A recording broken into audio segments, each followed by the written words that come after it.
It's an honor and privilege to be here. I was here last, I think September of 2019. And, after that, the COVID started. And I just heard from Reverend Jim that my being here that time when I also did the seminar, that was the last live gathering, before COVID came along. So anyway, today is a special service. Do you know what it is? Yeah, Hō-onkō. And what does it mean? How do you understand Hō-onkō? Well, literally means it's to repay the debt or the benevolence of what we receive from Shinran Shonin, the founder of Shin Buddhism. Where is Shinran Shonin on the onaiji in the altar here? It's that one over there at the left? Or, I shouldn't say that. That person on the left, to your left or to your right? Yes, to your right. And so today is his memorial service. We're honoring him when he passed away. How long ago? 500 years ago? 300 years ago? 1,500? About 762 years ago. So he passed away in 1263. So all these years, Shin Buddhists have been honoring him on his day of passing, so which is called Hō-onkō. So returning the debt, the gratitude we feel towards what Shinran Shonin has offered. Today's sutra was kind of long, wasn't it? I noticed, I was wondering, looking at how many of you were really chanting.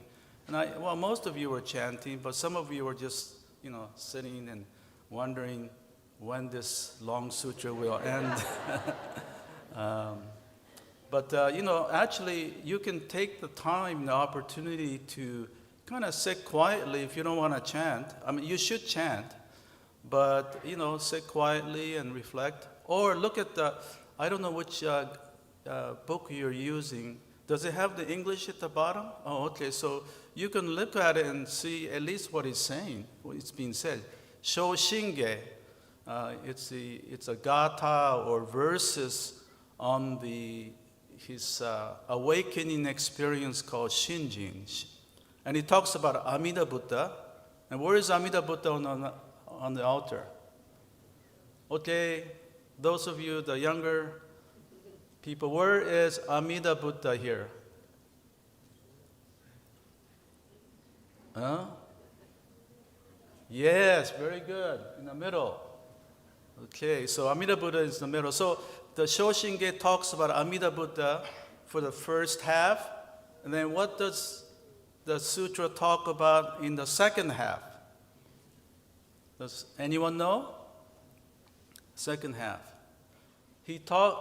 It discusses the 7 masters, 7 teachers two from India, 3 from China, 2 from Japan, and all these teachers who brought the teachings to Shinran Shonin, who he is, praising as the masters who brought the teachings from Buddha 2,600 years ago to him 762 years ago. And we're now chanting what Shinran Shonin has conveyed to us. So that's the reason why on his day, honoring his passing, the sutra chant is very long.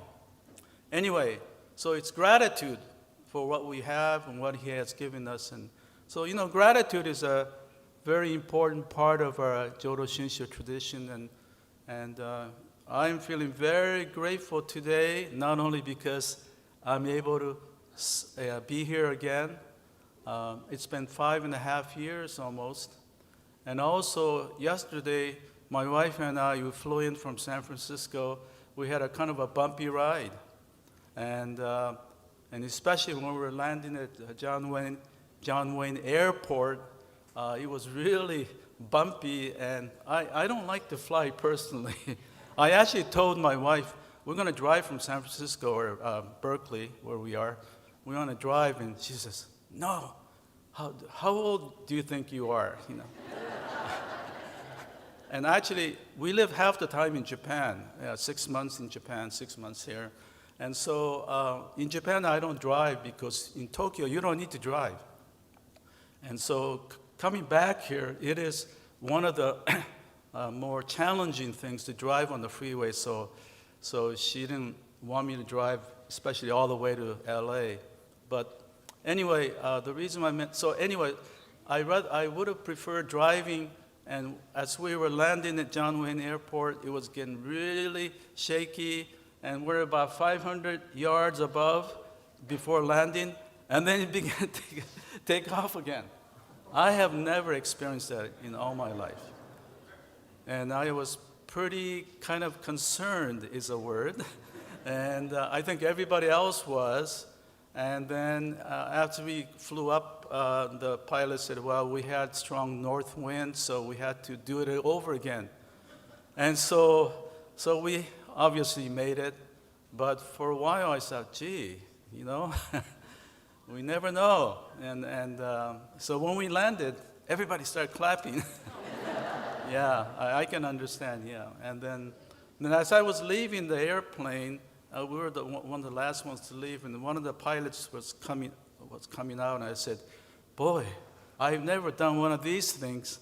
And he said, me too.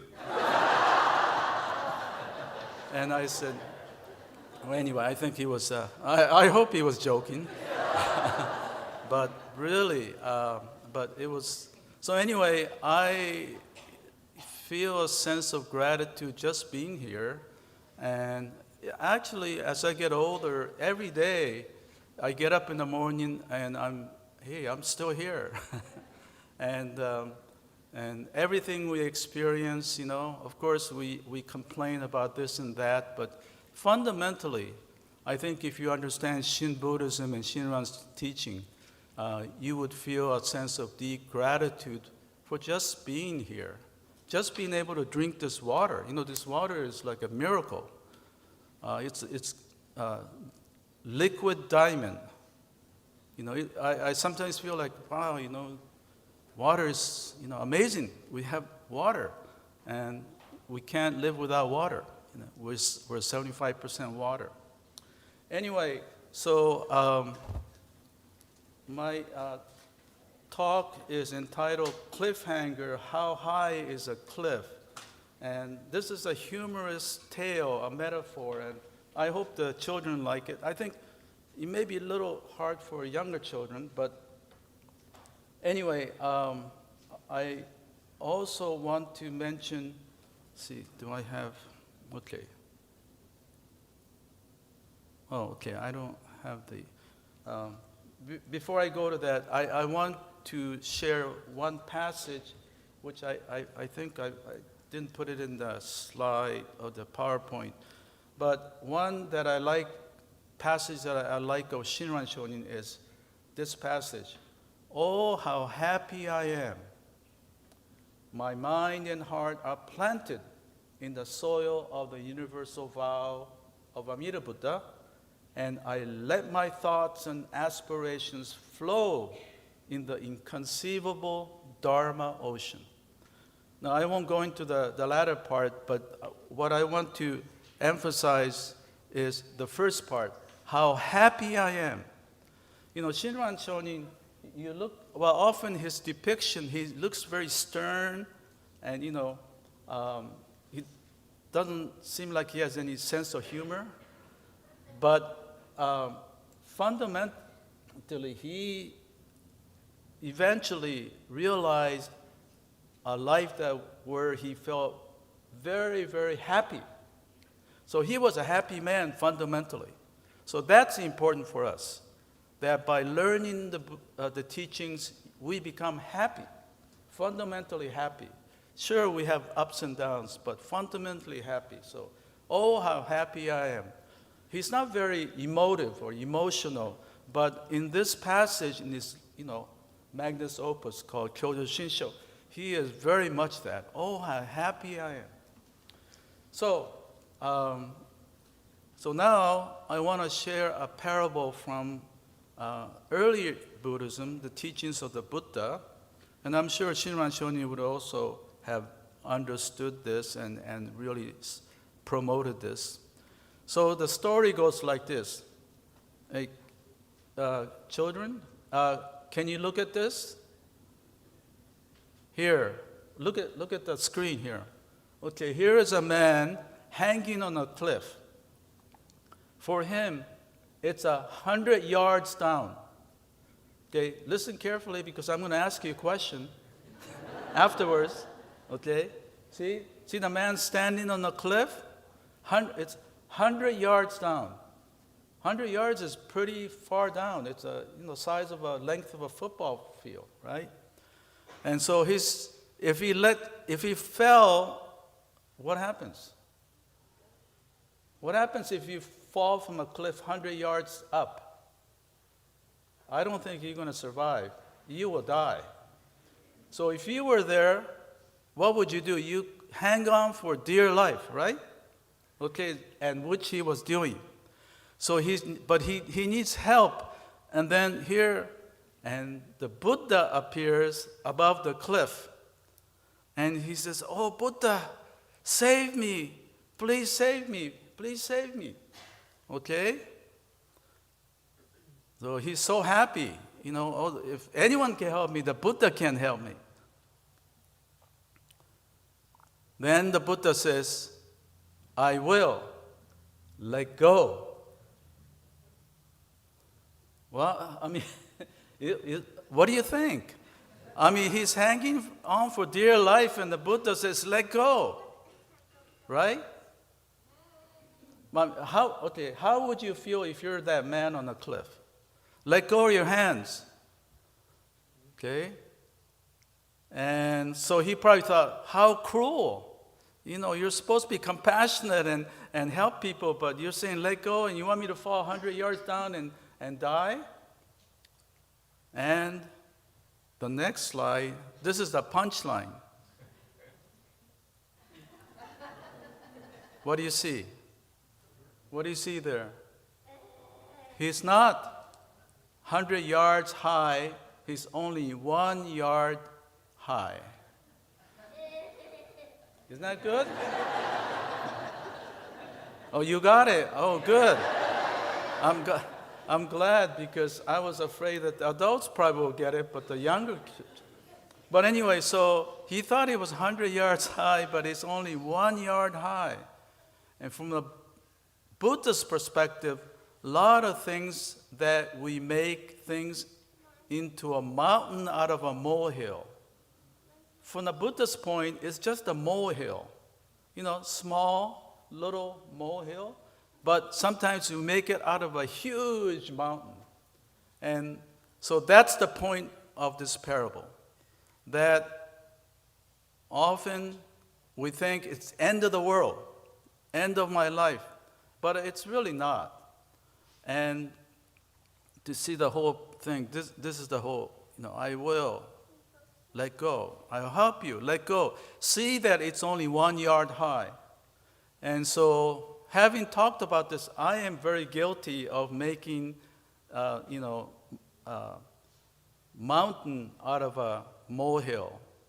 And recently I became a Shohei Ohtani baseball fan. How many of you are a fan of Shohei Ohtani? Yeah. Actually, all of you should be. He's not only, of course, he's obviously great player, but he's a wonderful person. Did you notice that every time he goes up to bat at the beginning, the first at bat, he tips his cap to the manager of the opposing team? How many Major League Baseball players do that? That's his personality, and obviously he's an amazing player. So anyway, but around 2021, somehow I got interested in him.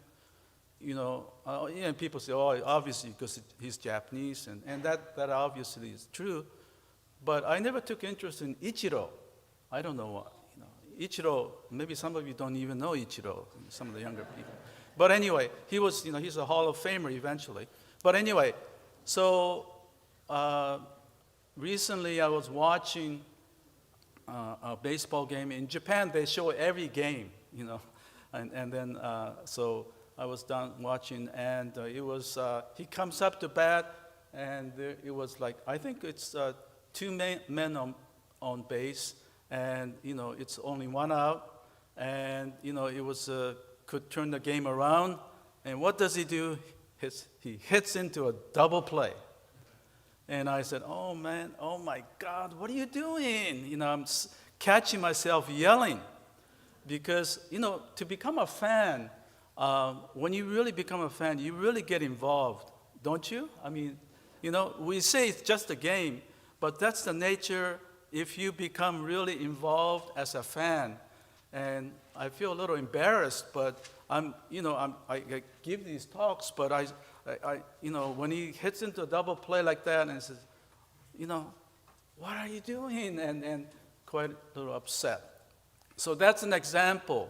But when you kind of reflect on it, it's just a game, no big deal. I mean, just because at that time, Angels, if they had won, I wouldn't benefit from it. If I bet on it, but I don't do that.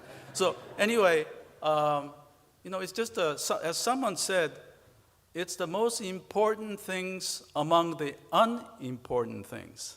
I really like that. When you really think about it, for us fans, it's really important, but it's really not that important. So there are a lot of things like that. It's not such a big deal. And how about yourselves? Can you think of an example when, something like that, like if it doesn't turn out the way you want, it's the end of the world, it's like falling on a cliff 100 yards high? You've had that, haven't you? Yes, I'm sure you do. As a human being, we all experience that. Let me ask the children there. I'm picking on you guys over there. Teresa, maybe you can help ask them if they have any experience like that when something. Oh, okay, yeah, he can help us. He whispers, "You when you have to give Dharma talks." Well, so when you have to give Dharma talks, yeah, it's like end of the world, but it's not so bad. At the end, it turns out like it's only 1 yard high. A lot of things like that. I mean, some of you have maybe moved, you moved and you went to a new school, or maybe adults, you changed your job and went to a new place, although you really didn't want to. Initially, you feel like you're 100 yards above and it's the end of the world. But often, most of the time, it turns out like it's only 1 yard high, and in fact, it turned out better than before. How about some of the teenagers here? You've probably so far experienced broken heart. You like somebody, but he or she doesn't repay the same feelings, or you're going steady, and then the partner says, "Well, I think we have to, end it." Have you had that? And if you haven't, you probably will have it. And your parents and even the ministers here, they've all gone through that experience. So it's not only yourself. So when that happens, don't think that you're 100 yards above on a cliff. But I granted, you will feel like you're 100 yards above, and if you fall, it's end of the world. But most often, it's not. And, of course, there are very, very serious difficulties. Like the people who lost homes in the current fire. And that's, very serious. It's not like, losing Otani hit into a double play. it's much more serious, and it's, you're losing your memory, your everything, and it's very, very hard. But even then, if you still have your life, you can recover, even as serious as that.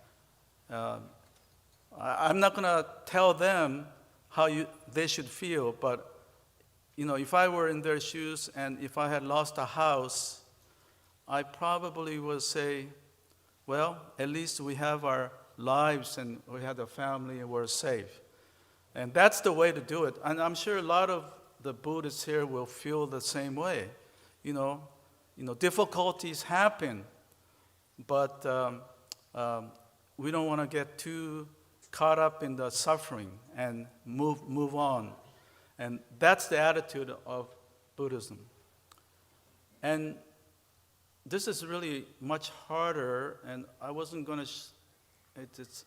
even if you were to lose your life, from Shinran Shonin's perspective, it's fine. Because we are enveloped, embraced in the compassion of Amida Buddha, and we will be part of a reality which we call Pure Land, and we'll be fine. And recently I went to a memorial service of a friend, and he had just lost a partner, wife of 54 years.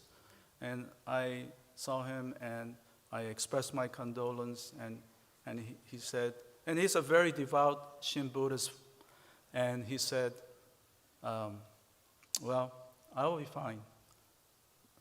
This is life. And he said it in a way that made me feel that he was very confident that, yes, he lost the love of his life, but there's a sense of, well-being, a sense that, he's going to be okay. And he didn't quite say it, but I'm sure that if I had pursued, he would have said, I will see my wife again. I will see, that's what the Pure Land is. We'll be together again.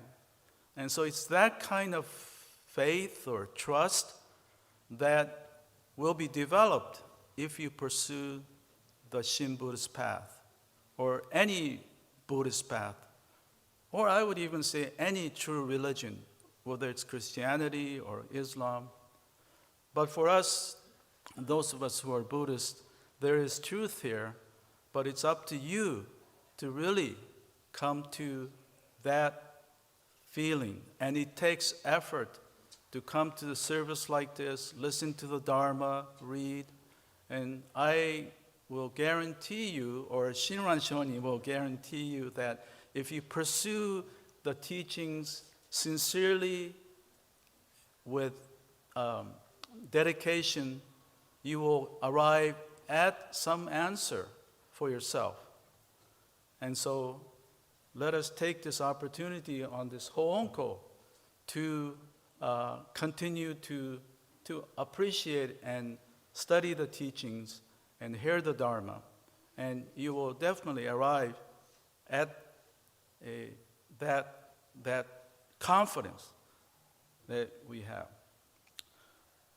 Okay, I want to maybe end in a more of a humorous tone because everybody's very quiet. And this is the most important part of it, that hopefully that what I just said about that man who lost his wife and his confidence, that's where we want to go, and you can get there.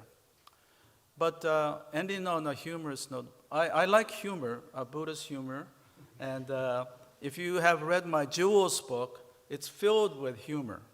And so for especially younger people, please get my book, and you can download it free of charge. It's called, Jewels, Introduction to American Buddhism for Young Youth, Scouts, and the Young at Heart.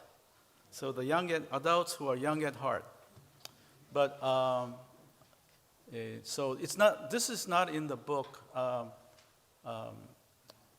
When I told you about Otani Shohei heading to double play, I said, "Oh my God, And I'm a Buddhist, right? So I should have said, "Oh my Buddha." But so, did you hear the one about the Jodo Shinshu, American Shin Buddhist, who wanted to join the paratroop?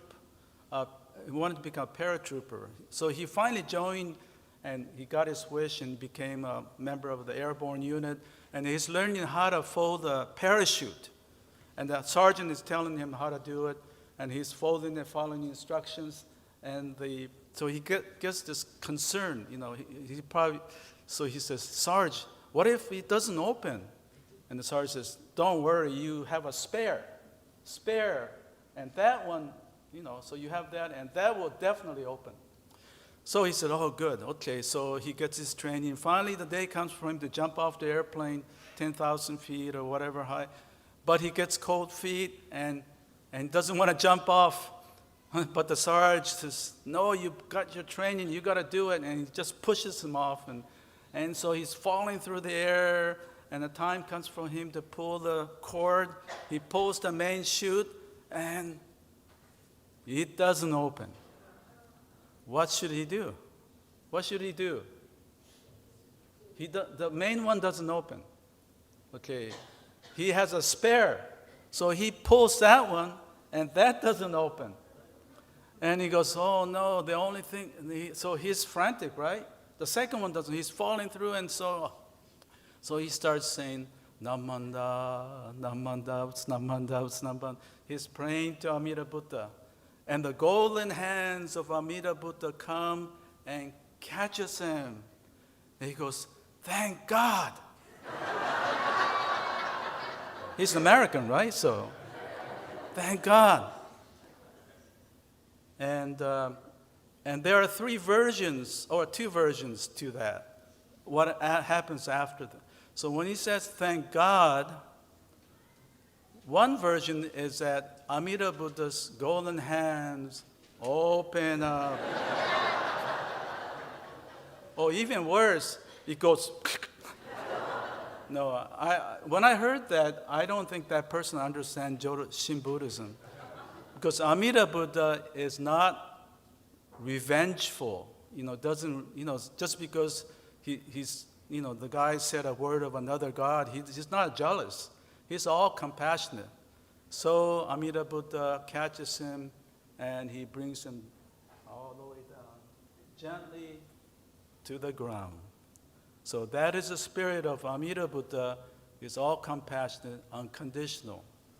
As long as you yourself entrust in the all compassionate workings of Amida Buddha. So lastly, can we put our hands in Gassho? And I'd like to read that quote again. "Oh, how happy I am! My mind and heart are planted in the soil of the universal vow of Amida Buddha, and I like my thoughts and aspirations to flow in the inconceivable Dharma ocean." Namo Amida.